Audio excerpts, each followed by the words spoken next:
ಹರೇ ಶ್ರೀನಿವಾಸ. ಅಧಿಕ ಮಾಸದ ಮಹಾತ್ಮೆಯ 21ನೇ ಅಧ್ಯಾಯ.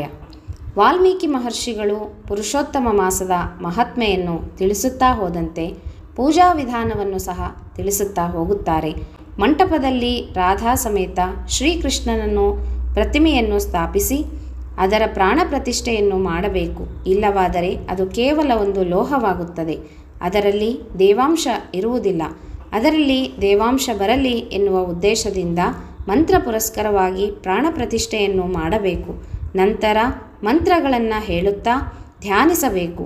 ದೇಶ ಕಾಲ ಎಲ್ಲವನ್ನೂ ಹೇಳಿ ಸಂಕಲ್ಪಪೂರ್ವಕವಾಗಿ ಪರಮಾತ್ಮನಾದಂಥ ಪುರುಷೋತ್ತಮನನ್ನು ಷೋಡಶೋಪಚಾರಗಳಿಂದ ಪೂಜಿಸಬೇಕು.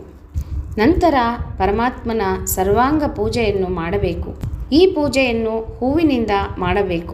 ನಂತರ ಕೇಶವಾದಿ 24 ನಾಮಗಳನ್ನು ಮಂತ್ರಗಳನ್ನು ಹೇಳುತ್ತಾ ಹೂಗಳನ್ನು ಏರಿಸಿ ಪುರುಷೋತ್ತಮನ ಪೂಜೆಯನ್ನು ಭಕ್ತಿಯಿಂದ ಮಾಡಬೇಕು.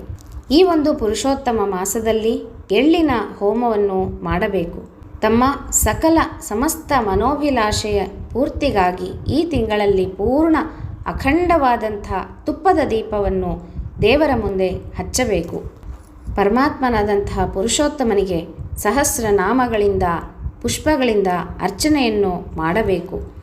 ಹೀಗೆ ಪೂಜಾ ವಿಧಿಯಲ್ಲಿ ಯಾವ ರೀತಿಯ ಲೋಪದೋಷವೂ ಆಗದೇ ಇರುವ ಹಾಗೆ ಎಚ್ಚರ ವಹಿಸಿ ಭಗವಂತನ ಪೂಜೆಯನ್ನು ಭಕ್ತಿ ಶ್ರದ್ಧೆಗಳಿಂದ ದಿನನಿತ್ಯವಾಗಿ ಮಾಡಬೇಕು. ಈ ರೀತಿಯಾಗಿ ಯಾರು ಪುರುಷೋತ್ತಮ ಮಾಸ ಬಂದಾಗ ರಾಧಾ ಸಹಿತ ಪುರುಷೋತ್ತಮನ ಪೂಜೆಯನ್ನು ಭಕ್ತಿಯಿಂದ ಮಾಡುತ್ತಾರೋ ಅವರು ಸಕಲ ಸೌಭಾಗ್ಯವನ್ನು ಹೊಂದಿ ಪರಮಪದವನ್ನು ಪಡೆಯುವರು ಎಂಬಲ್ಲಿಗೆ ಪುರುಷೋತ್ತಮ ಮಾಸದ ಮಹಾತ್ಮೆಯ 21ನೇ ಅಧ್ಯಾಯವು ಸಂಪೂರ್ಣವಾಯಿತು.